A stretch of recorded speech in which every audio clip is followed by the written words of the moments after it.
belə çıxır. Ya Rəsuləllah, o hansı dərmandır ki, Cəbrəil sənə öyrədib, siz də onu bizə öyrədin?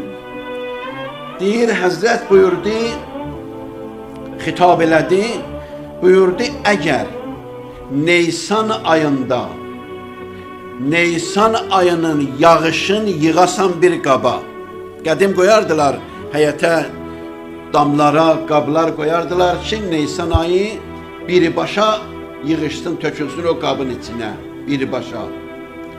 Deyir, əgər o bir ayın içində olan yağışın suyundan bir qədər yığasan, indi vacibdir 30 günün hamısı yağış olsa suyun yığasan, bir günü də olsa kifayətdir, olsa əgər. Deyir, əgər o su yığasan bir yerə, ondan sonra o suya bir neçə dənə surə var, onları oxuyasan. Çətin də olsa mümkündür, çox da çətin deyil.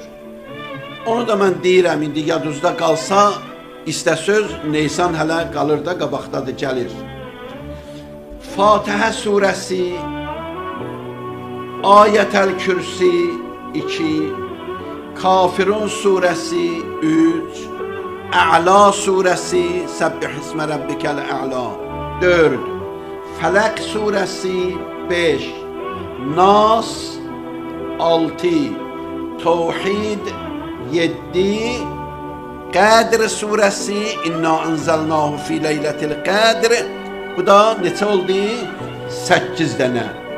7'si surədir, biri də Ayətəl Kürsi Bəqərənin içindədir. Deyir, bunların hər birisini 70 dəfə oxuyasan. 70 dəfə, çətin oldu ya. 70 dəfə bunların hərəsini oxuyasan. Ondan sonra La ilahə illallah zikrilər də budur. Allahu Ekber 2, Salavat 3, Təsbihat-ı ərbəə. Təsbihat-ı ərbəə, Subhanallah, velhamdülillah, ve la ilahe illallah, ve Allahu Ekber. Bunların da hərəsini 70 dəfə oxuyursan və püflüyürsən o suya. O sudan gündə 2 dəfə bir qurti, indi çox olsa da eybi yoxdur, səhərlər ac qarına namazdan sonra, bir də axşam azan vaxtı, təxminən azan vaxtı, 1-2 dəqiqə bir an oyan, o problemdir.